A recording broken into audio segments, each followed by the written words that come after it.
Bonjour आ tous, welcome to let's go French. मैं आशा करती हूँ आप सब लोग ठीक होंगे। तो आज हम पढ़ेंगे ये सारे टॉपिक। हमारा पहला टॉपिक है एक्सेप्शंस ऑफ ईआर वर्ब। हमने ईआर वर्ब अपने पिछले लेसन में किए थे, पर हमने सिर्फ उसकी कॉन्जुगेशन सीखी थी। आज हम उसके एक्सेप्शंस सीखेंगे। तो पहला वर्ब है आले। आले फ्रेंच में बहुत ज्यादा यूज होता है और इसका मतलब होता है टू गो। हम ये बहुत बार कहते हैं je vais bien, मतलब मैं ठीक चल रहा हूँ, उसमें भी हम आले का यूज करते हैं। तो इसकी कॉन्जुगेशन देखते हैं।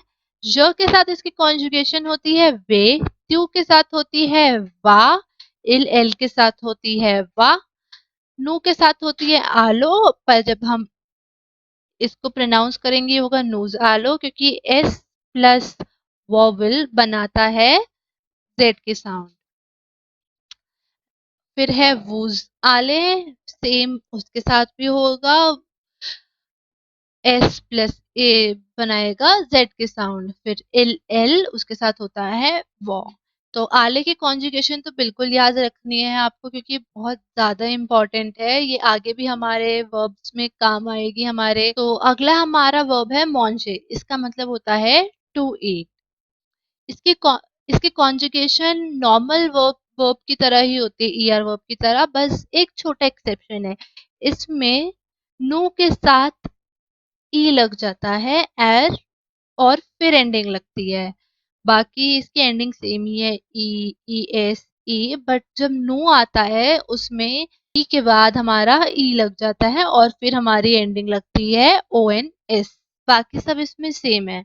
और वैसे ही जो बाकी काफी कई सारे वर्ब्स आप देखोगे जो ईआर वर्ब्स होते हैं, जब ला एंड उसमें जी ई आर होता है, तब नो में हम जी के साथ ई लगाते हैं और फिर एंडिंग लगाते हैं। तो हमारा नेक्स्ट वर्ब है लेवे। इसका मतलब होता है टू गेट अप। इसमें हम ज, त्यू, एल एल और एल एल के साथ हम एक्सोग्राफ लगा देते हैं हमारे पहले ई पे, और बाकी इसकी एंडिंग सेम रहेगी। बस इसमें एक छोटा सा चेंज होता है, हम इसमें एक्सोग्राफ लगा देते हैं हमारे पहले ई पे, ज के साथ, तू के साथ, एल एल के साथ और प्लूरल एल एल के साथ। और नेक्स्ट वर्ब है नितोये। इसका मतलब होता है टू क्लीन। इस वर्ब में हम ज के साथ वाई की जगह हम लगा देते हैं आई, और त्यू के साथ भी वाई की जगह हम लगाते हैं आई, इल एल के साथ भी और प्लूरल इल एल के साथ भी। बाकी हमारे इसमें कॉन्जुगेशन और एंडिंग सेम रहती है। हम जो भी अगर हम वर्ब देखेंगे जिसमें वाई ई आर आ रहा हो, उसमें हम वोवेल के बाद वाई ई आर आ रहा हो, उसमें हम वाई की जगह आई लगा देते हैं। हमारा नेक्स्ट वर्ब है रेपेते। इसका मतलब होता है टू रिपीट। इसमें जो हमारा सेकंड ई होता है, उसमें हम एक्सो आज्ञों की जगह पे एक्सोग्राफ लगा देते हैं। मतलब ई के ऊपर इस साइड की जगह हम ई के ऊपर इस साइड का एक्सेंट लगा देते हैं। ये देखो, जैसे ज में हो गया, ट्यू में हो गया, इल में हो गया और प्लूरल इल एल में हो गया। सिर्फ इसमें लगता है, नू और वू में वो सेम रहेगा। और हमने अपेल के बारे में बहुत सुना है, जो होता है A double P E L E R. इसमें हम डबल एल लगाते हैं वो के साथ सिर्फ, बाकी सब कॉन्जुगेशन हमारी सेम रहेगी। तो अब चलते हैं नेक्स्ट टॉपिक पे, जो है second tier group of verb. जो वर्ब्स की एंडिंग आई आर होती है, वो verb second tier group of verb में आते हैं। एग्जाम्पल रेप्लीर, यूसीए, फिनिश, वजीर, पातीर, सौरतीर, एक्सेट्रा। हम इसकी अब कॉन्जुगेशन देखते हैं, इसकी कॉन्जुगेशन होगी कैसे। सबसे पहले हम आर रिमूव करते हैं हमारे वर्ड में से। जैसे हम फिनीर में से सबसे पहले आर हटाएंगे, हमारे पास बचेगा सिर्फ फिनी। फिर अब इसके साथ हम एंडिंग लगा देते हैं। ज के साथ लगता है एस, ट्यू के साथ लगता है एस, इल एल के साथ लगता है टी, नो के साथ लगता है S S O N S, वो के साथ लगता है S S E Z, L L के साथ लगता है S S E N T. फिर से करते हैं, ज के साथ लगेगा एस, यू के साथ एस, एल एल के साथ टी, नो के साथ S S O N S, वो के साथ S S E Z, L L के साथ S S E N T. अब हम इसके कुछ एग्जाम्पल्स देख लेते हैं, जैसे है शजीर। इसमें हम शजीर में पहले आर हटा देंगे और अपनी एंडिंग लगा देंगे, जो है S S T, S S O N S, S S E Z, S S E N T. ऐसे ही कुछ और एग्जाम्पल्स भी है, ग्रोसीर, रैगीर, एताबलीर, ग्रॉन्दीर, वियलीर, रियूसीर एंड रिफ्लेशीर। इन सब के साथ भी सेम ही होता है। और आईआर वर्ब्स के बहुत सारे एक्सेप्शन होते हैं, जैसे पारतीर हो गया और सौरतीर हो गया। इन सब की कॉन्जुगेशन अलग होती है, तो आपको इन चीजों को ध्यान रखना पड़ेगा और कॉन्जुगेशन बहुत अच्छे से याद करनी पड़ेगी। हम अपने नेक्स्ट टॉपिक पे चलते हैं, जो है आर्टिकल डेफिनी। आर्टिकल डेफिनी, that is definite article and indefinite articles, बहुत ज्यादा इंपॉर्टेंट टॉपिक्स हैं हमारे फ्रेंच के। ये हमारे ऑलमोस्ट हर सेंटेंस में यूज होते हैं। तो अभी हम आर्टिकल डेफिनी करते हैं, इसके बाद हम आर्टिकल इंडेफिनी करेंगे। ये यूज होते हैं काउंटेबल और अनकाउंटेबल, जो गिने जा सकते हैं और जो नहीं गिने जा सकते, उन नाउन्स के साथ। ये और नाउन से पहले प्लेस होता है हमारा, या एग्जेक्टिव के बाद, एग्जेक्टिव प्लस नाउन से पहले होता है।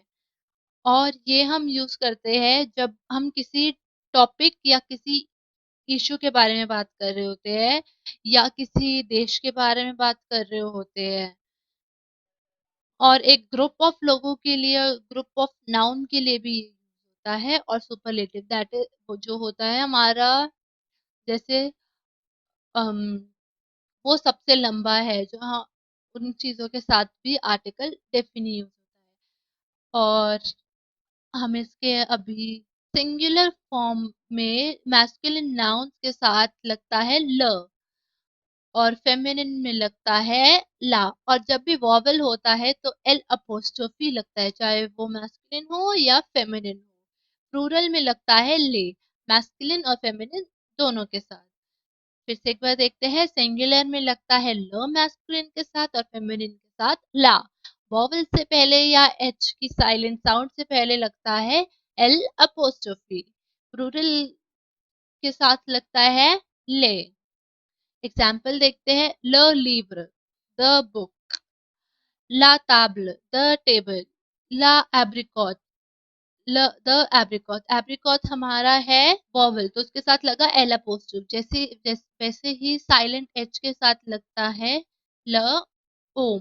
जैसे साइलेंट एच है होम, ओम में, तो हम लगाते हैं एल अपोस्ट्रोफी। इसका मतलब होता है द मैन। रूरल में लगता है ले, एल ई एस, और सबके साथ ले ही लगता है, चाहे वो वर्ब मैस्कुलिन हो या फेमिनिन हो। हमारे हिंदी में भी हम वर्ब्स को जेंडर में, जैसे स्त्रीलिंग और पुल्लिंग में करते हैं। जैसे छिपकली, छिपकली होती है फेमिनिन।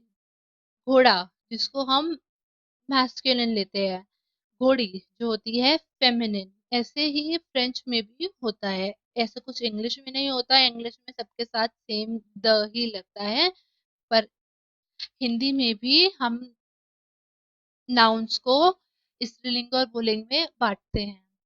अब हम इसके कुछ एग्जाम्पल्स देखते हैं। ला आर्जो ने फे पा लबोन्यू, money can't buy the happiness. इस केस में अब हम देखेंगे कि जो ल आर्जो है, ये हमारा एक फैक्ट है जिसकी हम अभी बात कर रहे हैं। तो इसमें हम इसलिए, ये फैक्ट है जिसकी अब अभी हम बात कर रहे हैं, इसलिए हम इसमें ल यूज करते हैं। जैसे अब अगला है, उसमें हम फिर से हम फिर से एक फैक्ट की बात कर रहे हैं, पर इसमें हम अ यूज करते हैं, दैट इज एन इम्पोर्टेंट, क्योंकि हम एक स्पेसिफिक चीज के बारे में बात कर रहे हैं अभी। फिर मुझे मैथ्स नहीं पसंद, इसमें भी हम एक स्पेसिफिक और जनरल चीज के बारे में बात कर रहे हैं, किसी इशू के बारे में बात कर रहे हैं, इसलिए हम ले लगाते हैं। लैत्यूद लग्राक, शत्युत लग्राक, आई एम स्टडीइंग ग्रीक। अब हम जब किसी लैंग्वेज की बात करते हैं, किसी के nationality, language, nationality, country, profession, तो हम यूज करते हैं ल। दैट ल नहीं आर्टिकल, ल या ला या ले, जो होता है आर्टिकल डेफिनेट। अब हम नेक्स्ट सेंटेंस में कंट्री की बात कर रहे हैं, ला फ्रांस, ल यूरोप, इसलिए हम यूज कर रहे हैं आर्टिकल डेफिनेट। अगले में भी हम ला एंड, ला शीन, that is India and China, इसमें हम यूज कर रहे हैं आर्टिकल डेफिनेट। अगला है हमारा जे आशते ले तुम्हें ले प्लूग्रॉन, इसमें अब हम ये देखेंगे, ये होता है ले, जैसे मैंने वो टमाटर खरीदे जो सबसे ज्यादा लाल थे, तो ये सबसे ज्यादा होता है, उसके पहले हम लगाते हैं आर्टिकल डेफिनेट। जे आशते लिस्टिलो एले क्रेयॉन, जब हम किसी के स्पेसिफिक चीज के बारे में बात करते हैं तब भी हम लगाते हैं आर्टिकल डेफिनेट। जैसे हम बात कर, सपोज मेरे दोस्त था ये इंसान, तो मैंने वो पेंसिल और पेन खरीदी जो मेरे दोस्त को सबसे ज्यादा पसंद है, तो हम एक स्पेसिफिक चीज के बारे में बात कर रहे हैं, इसलिए हम लगा रहे हैं आर्टिकल डेफिनेट। अगला सेंटेंस देखते हैं, ओ ए एसेंशियल आला लीव, ये एक फैक्ट है। अब हम किसी फैक्ट के बारे में बात कर रहे हैं, इसलिए हम लगा रहे हैं आर्टिकल डेफिनेट। अगर आपको इसमें कोई भी डाउट हो तो आप मुझे कमेंट सेक्शन में पूछ सकते हैं। अब हम अपने नेक्स्ट टॉपिक पे चलते हैं, जो है आर्टिकल इनडेफिनिट। ये यूज होता है किसी भी गिन, जो नाउन गिन सकते हैं हम उनके साथ। इसको अगर हम इंग्लिश में देखा जाए तो ये होता है अ एन। और जब हम किसी एक और बहुत सारे लोगों के बारे में बात कर रहे होते हैं, चीजों के बारे में बात कर रहे होते हैं, आर्टिकल इनडेफिनिट तब यूज होता है जब हम किसी अनस्पेसिफाइड या पर्सन और थिंग के बारे में बात करते हैं तब यूज होता है। और जब हम किसी एक पर्टिकुलर या एक चीज के बारे में बात कर रहे होते हैं तब यूज होता है। और जब हम किसी प्रोफेशन और रिलीजन के बारे में बात करते हैं ये तब यूज होता है। जैसे और मैस्कुलिन में एंड सिंगुलर, मैस्कुलिन सिंगुलर में ये होता है अ, और फेमिनिन सिंगुलर होता है युन। जब नाउन हमारा मैस्कुलिन होता है और सिंगुलर होता है तो हम उसके आगे अ लगाएंगे, और जब वो फेमिनिन होता है और सिंगुलर होता है उसके आगे युन लगाएंगे। जब एक नाउन प्लूरल होता है उसके आगे हम दे लगाते हैं, इसमें वॉवल का कोई रोल नहीं है। अगर वॉवल मैस्कुलिन है तो उसके साथ अ, और वॉवल फेमिनिन है तो उसके आगे युन। अब हम एग्जाम्पल देखते हैं, अ एप्रिकॉट, युन ताब्ल, दे लीव्र, दे ताब्ल। हम इसके और एग्जाम्पल्स देखते हैं अब कुछ, इल या अ लीव्र। अब हम एक स्पेसिफिक बुक की बात कर रहे हैं जो हमारी टेबल पे रखी थी, तो हम लगाएंगे आर्टिकल डेफिनेट। ट्यू आ मांजे यून बनाना, तुमने एक केला खाया। अब हम एक डेफिनेट चीज के बारे में बात कर रहे हैं, इसलिए हम लगाएंगे आर्टिकल इनडेफिनिट। यून, बनाना फेमिनिन है इसलिए हमने लगाया यून। लीव्र जो थी हमारी वो मैस्कुलिन है, मैस्कुलिन इसलिए हमने लगाया अ। बनाना फेमिनिन तो उसके आगे यून। वैसे ही दे लियोन, जब हमारे टाइगर्स ज्यादा है तो हम उसके सामने लगा रहे, प्लूरल है तो हम लगाएंगे दे, प्लूरल के आगे। अब हम एक चीज नोट करेंगे, जब हम इसको नेगेटिव वे में लिखते हैं सेंटेंस को, तो अ युन द नहीं लगता, उसकी जगह हम लगाते हैं डी ई, ये लगता है। अ युन द हट जाता है। जैसे हम एक सेंटेंस में देखेंगे, एल न्यापा द सूरी सॉ द नोत्र गराज, there is not a mouse in our garage, और there is no mouse in our garage. एल नावपा दे ऑफो, उसके पास बच्चे नहीं है, तो हमने हमने द अपोस्ट्रोफी लगाया क्योंकि अगला हमारा जो था वो था वॉवल, पर हमने युन द नहीं यूज किया नेगेटिव फॉर्म में। नेगेटिव फॉर्म हमें इससे पता चला, न पा लिखा था, इधर भी लिखा है न पा, ये होता है नेगेटिव फॉर्म, जिसका मतलब होता है नॉट। एक और चीज हम नोट करेंगे, जब एत्र होता है दैट इज टू बी, इसकी हमने कॉन्जुगेशन सीखी थी, तो अब तब हम आर्टिकल इंडेफिनी ही यूज करेंगे, तब हम इसको चेंज नहीं करेंगे, चाहे वो नेगेटिव में ही क्यों ना हो, उसमें हम द नहीं लगाएंगे, हम सिर्फ इनडेफिनेट आर्टिकल्स का ही यूज करेंगे, जो हम जैसे हमने यहाँ किया, हमने इसको द में नहीं बदला क्योंकि हमारा जो वर्ब था वो इत्र था। तो आज के लिए बस इतना ही। मैं आशा करती हूँ आपको मेरी वीडियो पसंद आई होगी, और अगर आपको पसंद आई है तो लाइक और सब्सक्राइब जरूर करें। अगर आपको कोई भी डाउट है तो आप कमेंट सेक्शन में बता सकते हैं, मैं आपके डाउट को क्लियर जरूर करूंगी। तो बस इतना ही। थैंक यू, मेर्सी, बाय और अवुआ।